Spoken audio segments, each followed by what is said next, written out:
Hello, YouTube GZTV, back with another video, and we are here to talk about the new music that came out this week. Now, obviously, not really any huge albums, not like a Pink Tape, not like a Lucky or a Thug or a Gunna, albums like that we've covered this year. We didn't really get any of those this week, but that doesn't mean we didn't get some solid music.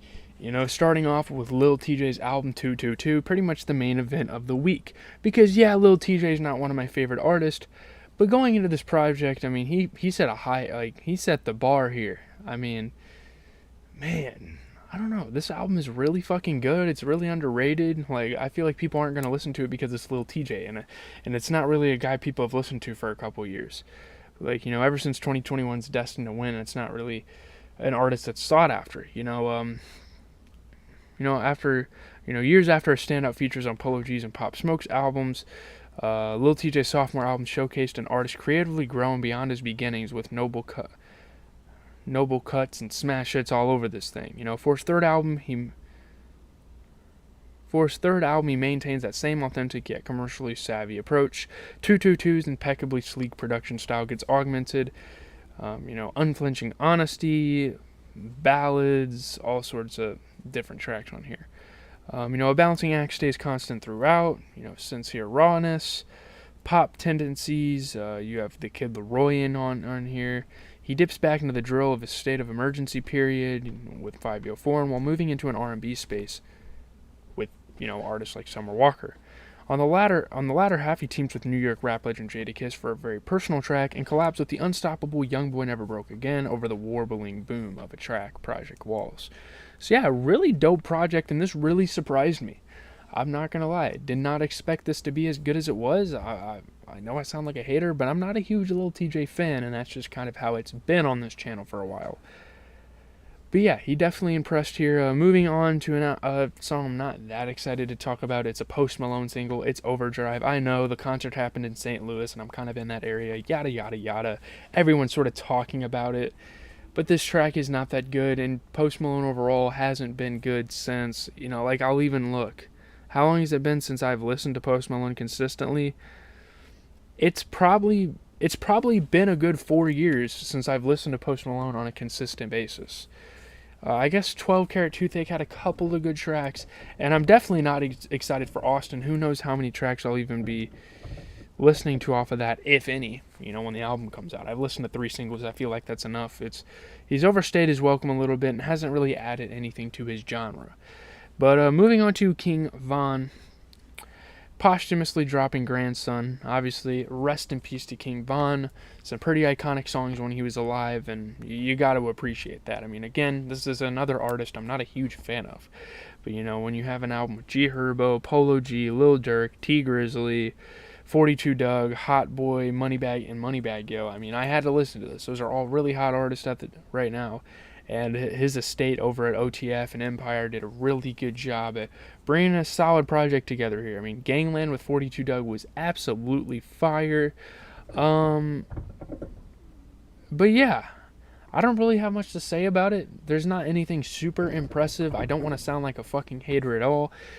It's just, I think Gangland was one I'm really going to take from the album. If I go back and re-listen to it, I feel like these are artists you kind of have to listen to multiple times to make it catchy, because a lot of the time they're consistent to a style, which isn't really a bad thing, but they don't really branch out and try something new. So when you're listening to their music, it's like, okay, this is like a usual track, but there might be something in there that I'll like on second listen. So there you have it. Moving on to J Hus, a guy that Drake collaborated with earlier this year. He drops his Beautiful and Brutal Yard album. It's got all sorts of international artists, with the likes of Georgia Smith, Burna Boy, Popcaan making appearances on here, so I had to put it in the video.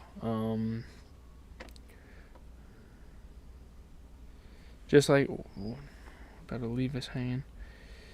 I don't really have much to say about this. None of the tracks were super impressive to me. I think the Burna Boy track was pretty cool. Masculine is probably the best of the 3 tracks I listened to from the project. Sorry about the noise coming from upstairs.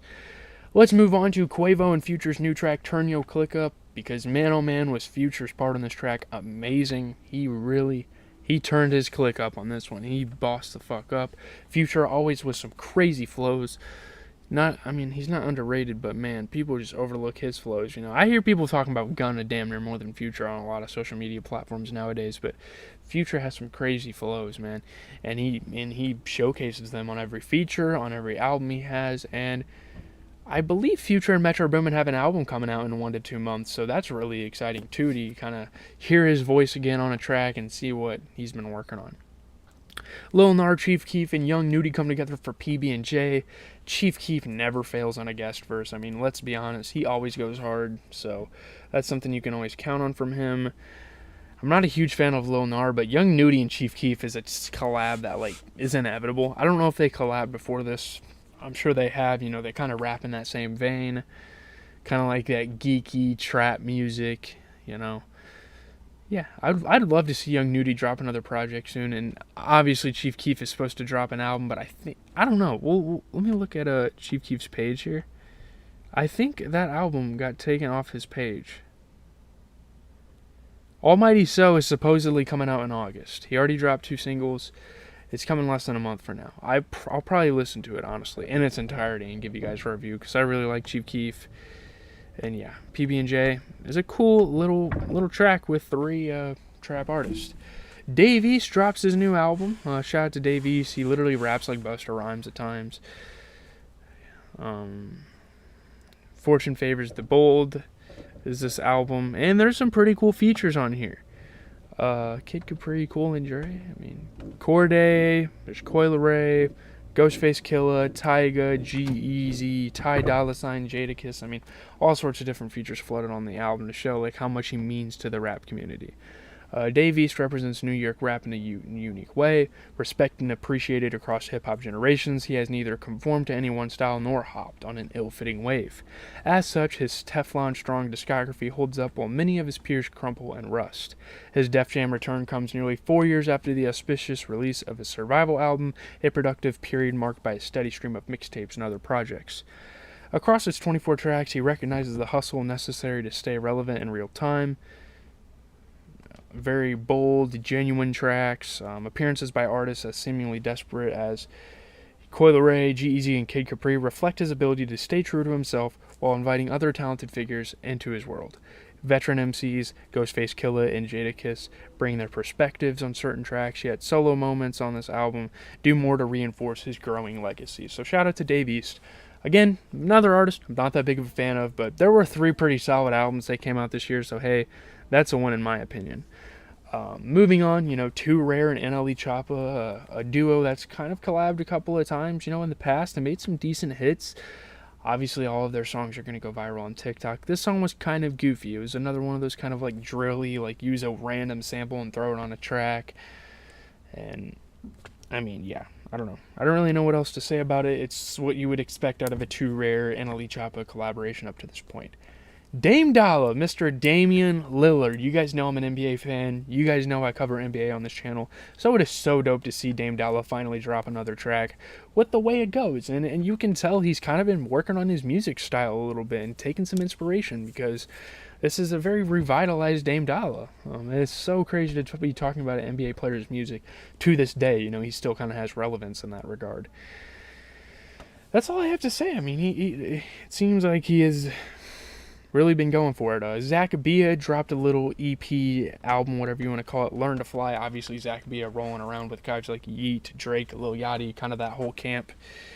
And he obviously dropped a Don Toliver single. We already talked about that on the channel, but he also has 2 Lil Yachty features. 347 Aiden's pretty solid feature, and he also has JID on the album, which, in my opinion, I think the JID feature could have had a little bit more to it, but that is just me. I don't really have much to say about this. One of Those Days is kind of dope. Lil Yachty using his wobbly vocals once again on the hook. Yeah, it's okay. Mozzie Count Time, did not really remember that track. I feel like Mozzie's kind of fell off a cliff. G Perico was Stop Playing, pretty generic, but we kind of added them to the list. So I think that's going to be the video, guys. Hour and a half of music, 30 songs for the week. Honestly, not bad. Leave a like, comment, subscribe. We are done with YouTube content for the day, but that doesn't mean we're always working on the channel. I'm going to be watching Dexter after this. I'm going to be working on the Travis Scott Iceberg. That'll be on Tuesday. That video should come out. That's going to be a lot of editing. I'm not really looking forward to it, but there you go. I think Travis Scott's dropping this week. That's